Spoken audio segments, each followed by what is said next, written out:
Fala pessoal, boa noite, boa tarde, bom dia. Vamos aí para mais um Hack Dev Summit, né? E dessa vez eu vou estar aqui com vocês falando um pouco aí de Domain Driven Design, falando aí dessa filosofia, né? Vamos dizer assim, tão importante na minha concepção e ajudar vocês aí a entender um pouco mais, né? O que é essa sopa de letrinhas, né? Essas três palavras aí tão mencionadas aí no mundo de tecnologia, que elas têm a ver com redução de complexidade, com escalabilidade, como que a gente pode usar isso de fato ao nosso favor, né? E antes da gente entrar de fato no assunto, né? Vou falar um pouquinho aí sobre mim. Meu nome é Alex Alves, sou natural de Itaúna, Minas Gerais, mas atualmente eu moro em Belo Horizonte, que é uma cidade do lado aí. Tenho MBA em arquitetura de software pelo IGTI, atualmente é o XP Educação, né? Sou graduado também em ciência da computação pela Universidade de Itaúna, a sigla é UIT, e atualmente sou coordenador de engenharia de software na empresa Acerto. Aí, para quem tiver interesse em entrar em contato, tem meu LinkedIn e eu também publico também alguns assuntos no Medium, então deixo aí também o meu nick aí no Medium. Tudo bem? Bom, vamos adentrar então um pouco ao assunto, só vou tirar a minha câmera aqui para dar mais espaço, né? Então, o que não é DDD, né? O que não é Domain Driven Design? Bom, para começar, Domain Driven Design não é tecnologia, ou seja, não é implantar uma linguagem X ou Y, não é usar alguma ferramenta cloud ou alguma ferramenta de escalabilidade, de virtualização, enfim, não está ligado diretamente à tecnologia. Também não é uma metodologia, então não tem vamos dizer assim, um livro com passo a passo de como você faz Domain Driven Design. Na verdade, a gente tem alguns livros que explicam o que é e a partir deles a gente consegue tirar alguns insights para aí sim utilizar esse conceito no nosso dia a dia aí, na construção dos nossos produtos. Também não é uma arquitetura, ou seja, não é uma arquitetura hexagonal, não é uma arquitetura clean, não é uma arquitetura também em camadas, igual existe por aí falando algumas coisas nesse aspecto. Igual eu falei inicialmente, né? Não é tecnologia e, consequentemente, não depende de uma linguagem. Eu não preciso saber C Sharp, ou Node, ou Java para implementar Domain Driven Design. E também eu vou um pouco além, não precisa ser programação orientada a objetos, já tem essa filosofia, vamos dizer assim, em linguagens funcionais também, ou seja, eu consigo usar usando Scala, eu consigo implantar essa filosofia usando Ruby on Rails, enfim, qualquer linguagem que existe aí, acredito que você consiga de fato utilizar esse conceito. E a famosa expressão famigerada, né? Não é a bala de prata. Esse cara não é o salvador da pátria dos seus problemas, não é o cara que sempre vai estar correto. Eu gosto de falar que tem casos e casos, né? Cenários e cenários. Acho que tudo tem que ser pensado e adequado ao seu contexto, ao seu cenário. Então, muito cuidado em achar que Domain Driven Design é a solução para tudo e nem sempre não é. E o que é, né, Domain Driven Design, né? Falando então o que eu tento trazer para vocês aí do que é esse cara. Igual eu falei, né, eu acredito que ele vai além de uma metodologia, além de um simples conceito. Eu acho que é uma filosofia, é um modo de trabalhar, é como a gente enxerga e o que a gente acredita que faça sentido para aquele determinado cenário, determinado contexto, né? E, dado isso, né, ele traz muito no nosso dia a dia práticas de design e desenvolvimento. Então, muda também um pouco a sua visão do que é um design de software, da forma que até você desenvolve um software.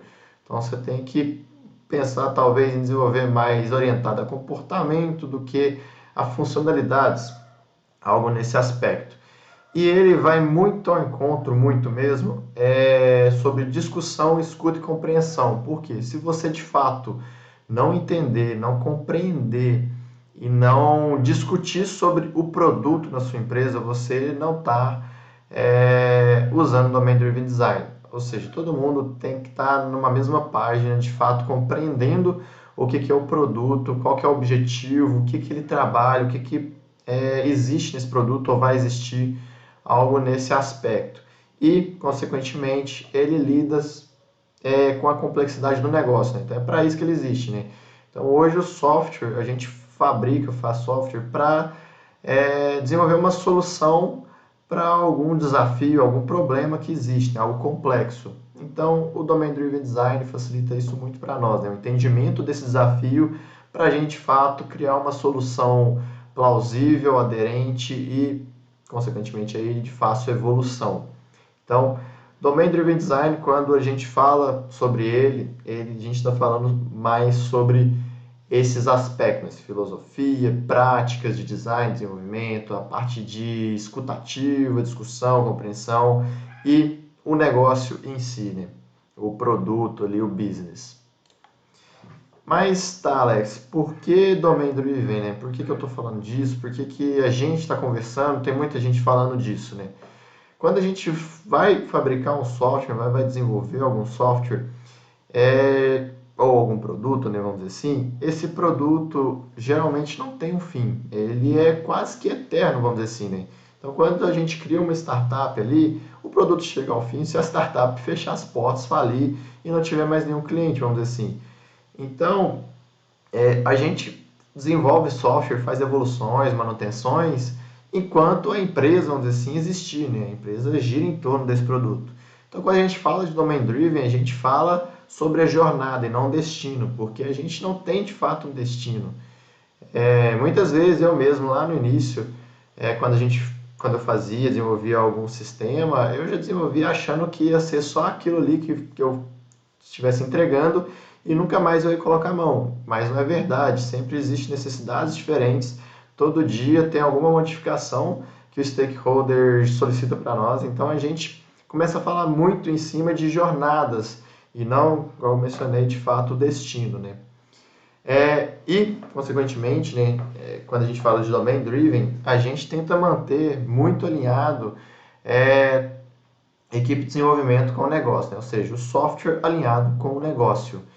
E isso é muito importante para ambas as partes se conversarem em harmonia, vamos dizer assim. Então, todo mundo sabe o que o produto faz, o que o software faz, quais responsabilidades existem, como que a gente faz para evoluir, para dar alguma manutenção, alguma modificação ali. Então, é muito importante esse alinhamento para que as coisas caminhem muito bem.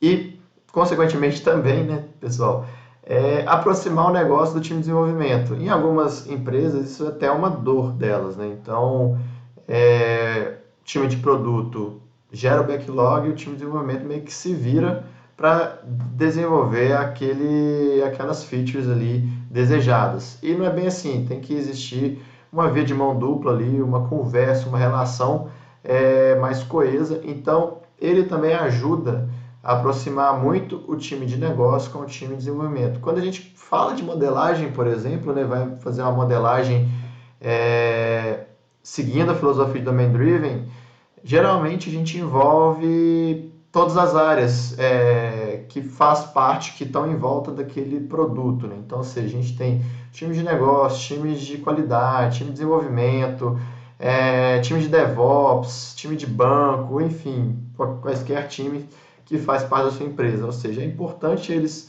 estarem por dentro do que existe, do que eles vão lidar no dia a dia. E todo mundo na mesma página, conversando a mesma língua, ou seja, linguagem fluida, né? Todo mundo consegue participar e todos entendem o que todo mundo está querendo dizer. E o principal ponto, né, vem trazendo aqui de novo, é atacar a complexidade do domínio, né? O que é isso? Às vezes, quando a gente idealiza algum software, as ideias macros é até simples. Só que quando a gente vai começar a codificar, aquilo ali começa a ficar muito complexo, muito embolado, vamos dizer assim. Então ele ajuda a gente a desembolar essas questões, né? Então ajuda a gente a entender o que produto de fato gostaria que desenvolvesse e a gente fazer algo coeso e aderente ao desejo dos stakeholders, do cliente. Então ele ajuda a atacar de fato, a complexidade do domínio, do negócio em si. Seguindo aqui, pessoal, quando a gente fala de Domain Driven, então, ou seja, é um design orientado ao domínio, orientado ao negócio, a gente tem que ter presente, né, quando a gente fala dessa filosofia, né, quando a gente quer trabalhar com ela, a gente tem que ter presente especialistas do domínio, próximo a nós, próximo à tecnologia, próximo a quem que de fato interessa saber do negócio. Quem são essas pessoas, né? Quem de fato detém o conhecimento do negócio, né? Quem de fato entende do negócio. Ou seja, se eu estou aqui abrindo uma startup hoje, provavelmente eu vou ser o especialista de domínio, porque a ideia está na minha cabeça, eu sei exatamente o que eu quero desenvolver para uma startup. Eu tenho ali o step by step, o roadmap de todas as funcionalidades que eu gostaria de ter no meu produto, vamos dizer assim. Então, ou seja, de modo generalista, né, é quem entende de fato do negócio, quem conhece o produto. E aí a gente tem os stakeholders, né, uma outra forma de relacionar esse especialista de domínio, né, que consegue ter esse embasamento aí. E por que a gente precisa desse especialista de domínio? Porque é eles que vão guiar o time, eles que têm o caminho das pedras, vamos dizer assim. Como é que a gente pode exemplificar isso? Vamos supor numa software house, né, numa consultoria. Dado um cliente que quer desenvolver algo, ele procura uma software house, ele é o especialista do negócio dele. Ele que vai guiar a software house a essa empresa escolher o melhor time, as melhores pessoas para desenvolver o que ele quer. Ou seja, ele vai ser o responsável também por guiar o time para atingir os objetivos do produto, do negócio em si. Então, quando a gente fala de especialistas de domínio, a gente está falando algo nessa linha. As pessoas que sabem do negócio, têm a idealização do macro, do micro ali também, toda na cabeça, e elas vão ter que expor essas ideias para o mundo, né, vamos dizer assim, e guiar o time para atingir o que ela tanto deseja para esse produto, para esse negócio, né? E seguindo aqui, pessoal, quando a gente fala de Domain Driven, né, a gente fala de especialistas de domínios, o que é, né, o que não é, né, se é uma filosofia, igual eu trouxe aqui, mas a gente tem 3 pilares aqui que são fundamentais para a nossa filosofia, para o nosso trabalho, para o nosso dia a dia. Esses pilares são linguagem onipresente, contextos delimitados e mapa de contexto. Eu vou aprofundar em cada um dos 3, mas só exaltando, a gente tem esses 3 pilares que regem o Domain Driven Design e que sem eles a gente não consegue de fato criar algo palpável no final das contas, não consegue criar de fato a nossa jornada com toda a facilidade de evolução, manutenção, toda a liga que a gente quer criar ali entre tecnologia e produto, né? Então, seguindo aqui, vamos falar um pouco aí de linguagem onipresente. Então, o que esse cara... com certeza, alguns que devem estar vendo essa apresentação aí já devem ter ouvido falar de linguagem onipresente ou ubiquitous language no inglês. O que é esse cara, né? É algo um pouco até abstrato, pessoal, de explicar, mas eu vou tentar aqui trazer um pouco do que é esse cara. Time e negócio é uma linguagem que ambos entendem. Pô, o que isso quer dizer, Alex? Muitas vezes, dando um exemplo próprio aqui, eu tentava explicar alguns conceitos de tecnologia para o meu stakeholder, para o meu PM ou PO, e termos técnicos ele não entende, ele não entendia. E algumas vezes ele também tentava me explicar o que ele queria do produto, só que ele entrava em tantas palavras-chave daquele contexto de negócio que eu também não entendia. Ou seja, não estava sendo uma linguagem com a via de mão dupla, né? Onde eu falo, ele entende, ele fala, eu entendo. Então, a linguagem onipresente tem que trazer um conceito que a gente tem que criar, talvez, algum dicionário de informações, né, de dados, onde o que eu consigo expressar, eu também tenho que ter essa preocupação de me expressar a ponto do outro entender. Então, existe uma falha, uma escuta muito ativa. Então, eu tenho que tomar cuidado um pouco com meus termos técnicos, tentar expressar o que eu quero dizer, trazer alguns exemplos, assim, um pouco mais reais para a realidade, talvez, do meu PM, e ele também tem que ter esse cuidado comigo quando ele for falar. Então, ou seja, essa linguagem onipresente é exatamente isso. É uma linguagem onde o time de tecnologia, o time de desenvolvimento, e o time de negócio é uma linguagem única onde todo mundo entende todo mundo, tendo todo esse cuidado, e se caso tem algumas terminologias específicas que devem ser faladas, as mesmas têm que ser explicadas a ponto que todo mundo entende. E quando a gente fala também de linguagem onipresente, a gente começa a falar de domínios ricos. O que seriam domínios ricos? A gente aborda um determinado assunto no produto e começa a falar do comportamento daquele tópico do produto. Ou seja, se eu estou falando aí, sei lá, de um ERP ou de um CRM, enfim, algum software que controla a empresa, a gente pode talvez ir para um módulo de RH. Então a gente começa a conversar sobre como funcionaria esse módulo de RH, de recursos humanos, e começa a falar de comportamentos que teria nesse módulo, ou seja, a gente começa a falar de domínios ricos. E esses domínios ricos são justamente isso. Pô, o que representa um módulo de recursos humanos, né? Um módulo, um software de RH? Quais comportamentos ele deve ter, ele deve apresentar, como que ele deve reagir a tais ações e por aí vai. Então, a gente começa a falar um pouco de domínios ricos nessa pegada. E, igual eu trouxe esse exemplo, né? É sobre operações, dia a dia, problemas. Então, não adianta talvez eu e um colega meu, que é desenvolvedor de software, querer discutir o que tem ou não tem, deveria ter ou não ter em um software de RH, sem de fato ir lá nas pessoas que trabalham com isso, no especialista de domínio desse módulo de RH, por exemplo, e entender o dia a dia dele, o que ele faz, o que ele não faz, que operações, qual é a rotina dele, quais são as dores, os desafios que ele tem no dia a dia com o software, o que poderia ter ou não ter. Ou seja, é entender e compreender de fato aquela rotina, aquele sistema, aquele módulo, aquele tópico dentro do seu produto, né? Vamos dizer assim. E o que não é uma linguagem onipresente, né? É um falo, outra nota. Ou seja, eu vou lá no RH, por exemplo, vou tentar entender o que acontece lá, a pessoa fala, eu não questiono absolutamente nada, vou só anotando, volto para minha mesa e começo a desenvolver. Possivelmente eu vou desenvolver algo não tão adequado à realidade para aquele setor, por exemplo, né?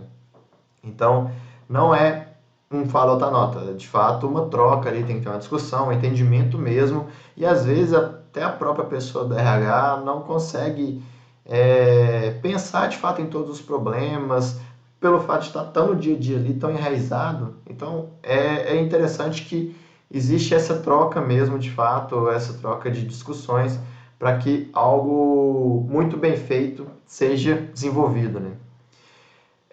Um outro ponto aqui que eu acho que muitos aqui já fizeram, principalmente no início de faculdade, é pensar no software pela base de dados. Eu mesmo, quando eu pensava em software, sei lá, eu quero fazer um sistema para restaurante. Eu já começava a pensar nas tabelas do banco de dados, como uma vai se relacionar na outra, e a partir daquilo ali eu começava a construir um software. Mas hoje em dia não é muito assim que funciona, apesar que existe sim essa técnica e tal. Não estou aqui para dizer se é errado ou não, mas Domain Driven Design não é isso, né? Domain Driven Design foca 100% no domínio, foca 100% nos comportamentos, no que representa aquele domínio. Base de dados é quase uma consequência daquele software. Tanto que hoje a gente tem N tecnologia para base de dados, né? A gente pode modelar NoSQL, SQL, base colunar, enfim, tem N estratégias para base de dados, ou seja, Domain Driven Design não preocupa na relação das tabelas ali que vai ter no seu banco de dados. E um outro ponto é entidades anêmicas, é o oposto de domínios ricos. O que é isso? Entidades anêmicas é o que representa aquele domínio, só que sem nenhum tipo de comportamento, né? Então a gente só traz um pouco da representatividade daquele domínio, daquele módulo, mas a gente não consegue identificar que comportamento aquele módulo apresenta, né? Então a gente começa a, a não enriquecer, vamos dizer assim, a nossa conversa, as nossas falas, as nossas discussões, né? Onde todo mundo entende. A gente só quer saber da representatividade, mas o comportamento em si, que no meu ponto de vista também é uma parte crucial do nosso software, não é trago em pauta. Então ele também não é sobre entidades anêmicas. Seguindo aqui, pessoal, a gente começa a ter contextos delimitados, né? O que seria esse cara? Trouxe esses dois tópicos, né? Limite conceitual e segregação de responsabilidades, né? De contextos e de intenções de negócio. Igual eu comentei no exemplo anterior, poxa, eu tenho um ERP, um CRM, algum software gigante aí de alguma empresa, controla a empresa em si.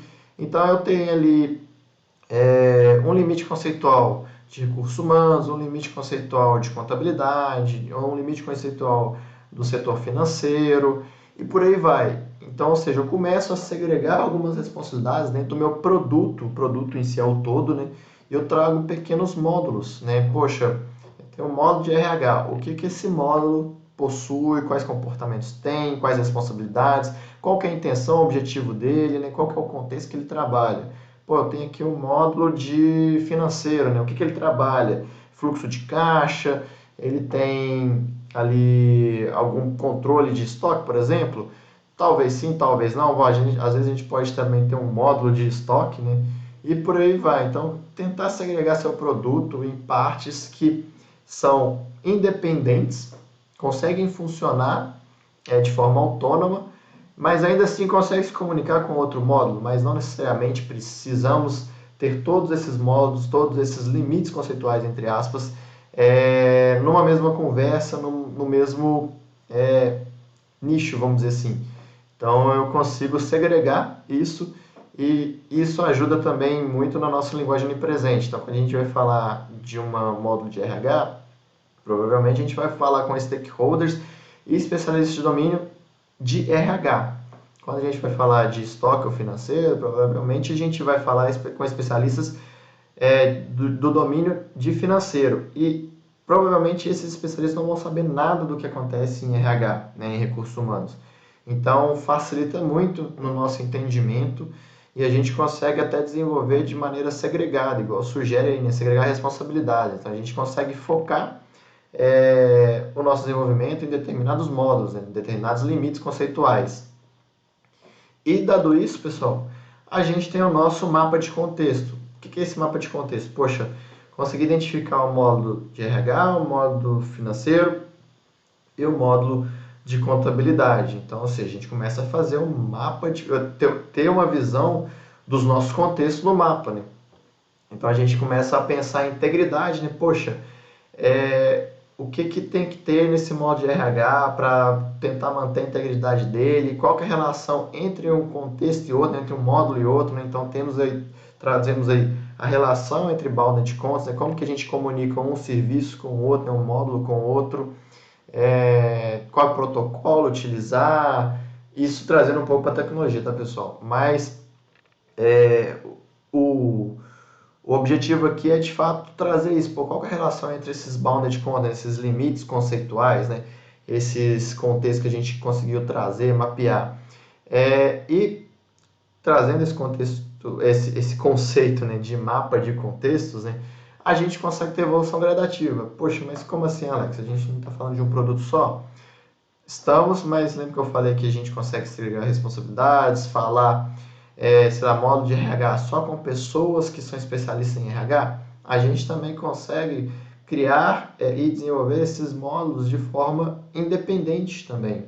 Ou seja, a gente consegue ter evoluções gradativas de forma independente de outros módulos, de outros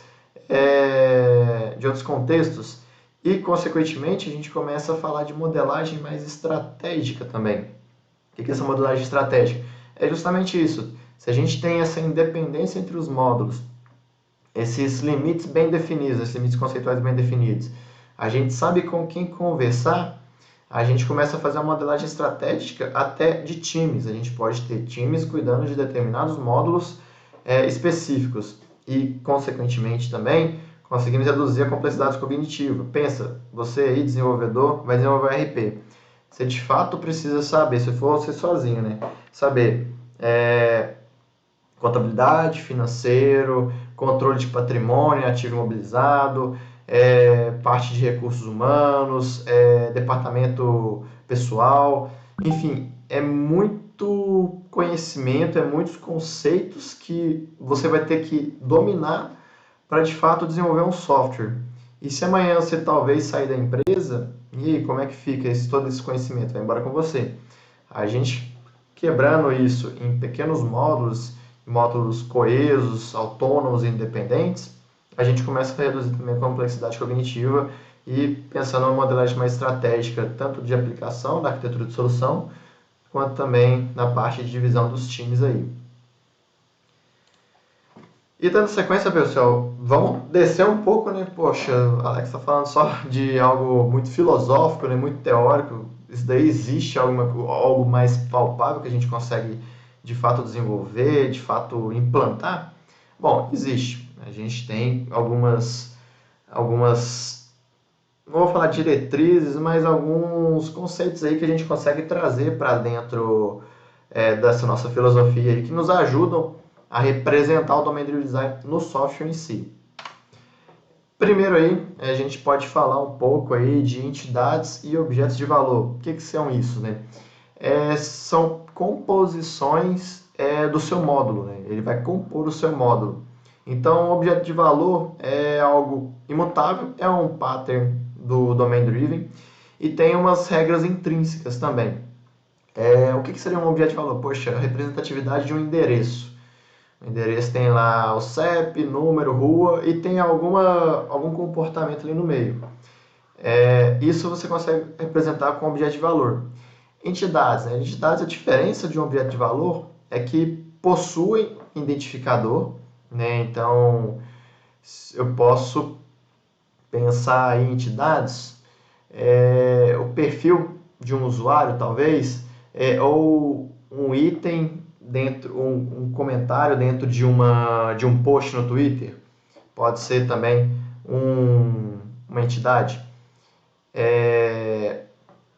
Então, ele possui algum identificador e também representa o domínio, né? Tem algumas regras intrínsecas, então tem alguns comportamentos dentro da entidade. E acho que o mais importante aqui é a agregação, né? Agregados, né? A gente geralmente fala também agregação raiz, né? O que é esse cara, né? O cluster de objetos de domínio. Ele geralmente representa o seu módulo, né? Então, quando a gente fala módulo de recursos humanos, provavelmente a gente vai ter alguma agregação raiz que represente a unicidade de recursos humanos. Então, ele traz todas as propriedades e os comportamentos que representam esse módulo de recursos humanos. E junto com ele, com a agregação, a gente pode ter também, compondo a agregação raiz, objetos de valor e entidades também.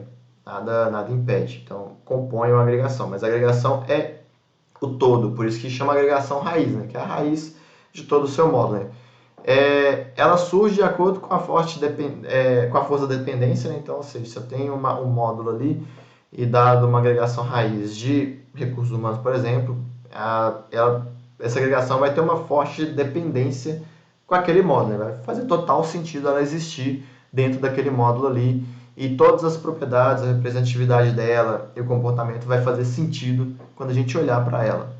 Ela representa, obviamente, aí, o limite e a consistência transacional, né? Então, quando a gente fala de agregação raiz, a gente fala de módulos, a gente fala daqueles limites conceituais, né? Então, ela respeita esse limite e a consistência transacional também do comportamento que existe ali. E, de novo, relações fortes, né? Então, a gente bate o olho para uma agregação raiz, já entende que ela é do módulo X ou Y, ali, não vou trazer nomes aqui, mas ela traz toda essa representatividade. Vou trazer alguns exemplos ali um pouco mais práticos para frente, pessoal. Bom, vamos lá, né? Aqui eu trouxe um exemplo de uma, talvez existe no GitHub ali, de algum repositório, né? Mas o que seria cada coisa, né? Dentro disso que a gente falou, né? O que é uma agregação, objeto de valor, entidades, né? A issue, né?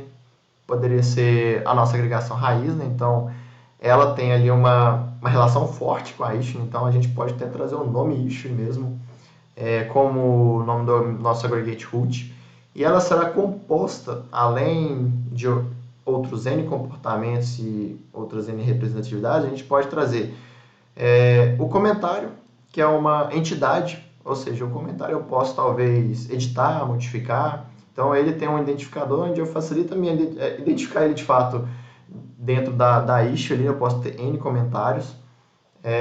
dentro dessa issue, identifico qual comentário, edito, altero. Então, ele é algo já mutável, vamos dizer assim. E dentro do comentário, ou dentro da própria issue, eu posso ter alguns labels que, dado uma vez que eu abri essa issue e categorizei ela, eu não posso mais remover, alterar aquele label, né? Eu posso talvez incluir alguns novos, mas aquele label também tem uma representatividade no domínio da issue, ajuda ela a traquear alguma coisa assim, né? Fazer algum tipo de busca, alguém fazer alguma busca em cima dessa issue. Então, talvez faça um pouco de sentido trazer objeto de valor para o issue label aí, né? Para esse tagueamento, vamos dizer assim, né? Essa label. Então, só um pouco mais visual aí, pessoal, do que a gente pode trazer desse DDD tático, né? Dessa parte do design aí de código, dado o que a gente falou no DDD mais teórico, né? Seguindo aí, pessoal, vamos ver um pouquinho aí de código, né? Preparei uns trechos de código aí, nada muito complexo, só para ilustrar um pouco mais o que a gente está falando aqui. A gente tem aqui, exatamente o que eu mostrei ali atrás, né? Uma agregação raiz, que é a issue, né? Criei a issue ali, a gente tem o comment e o label, né? Comentário e a label, a tag ali, desse módulo, né? Desse domínio nosso que a gente está falando da issue.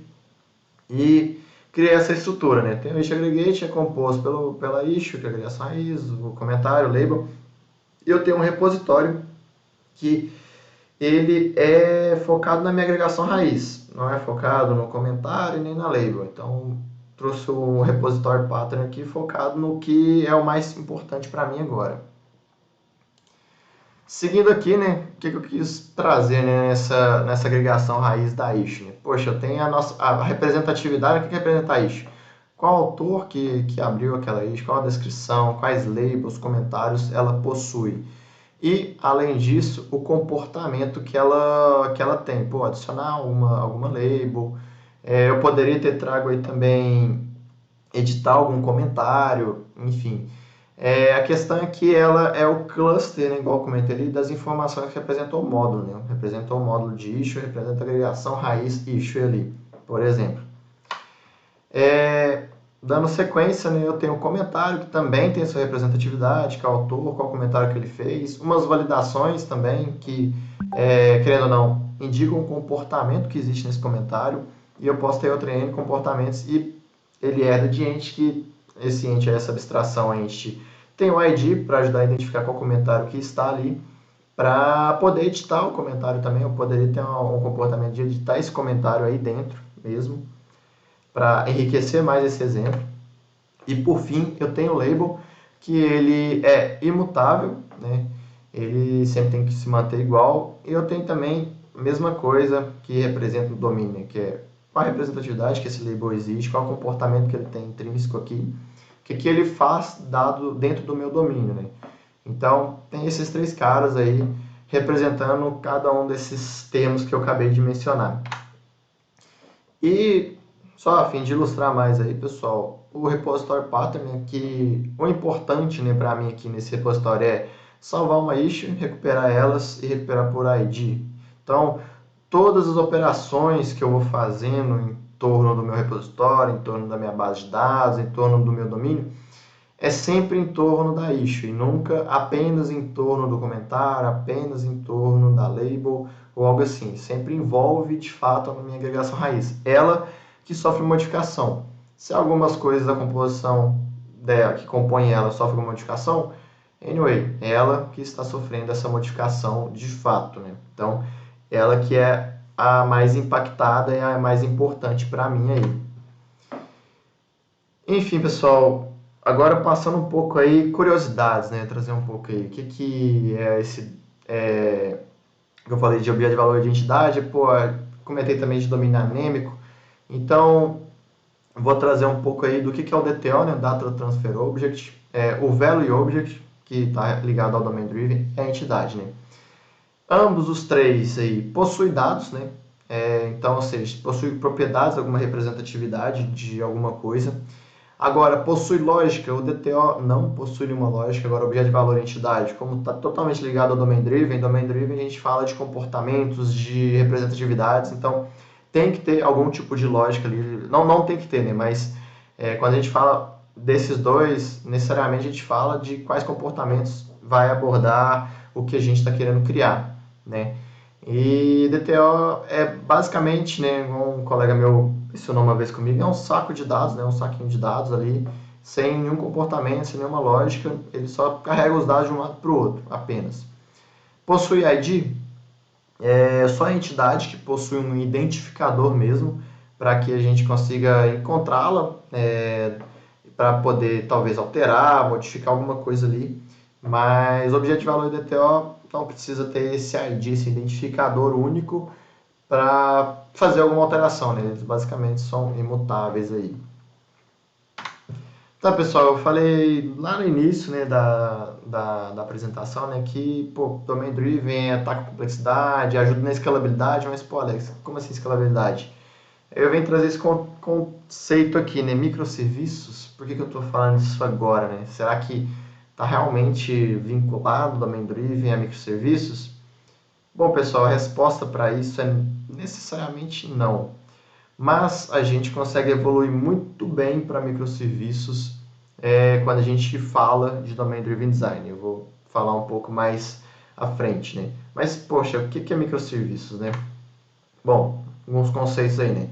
Abordagem da arquitetura de solução e organizacional. Então, quando a gente fala de microserviços, é algo muito bem pensado, muito bem estruturado e é algo muito estratégico, porque envolve um budget muito grande, querendo ou não, envolve integração com N tecnologias, integração entre serviços, entre times e por aí vai.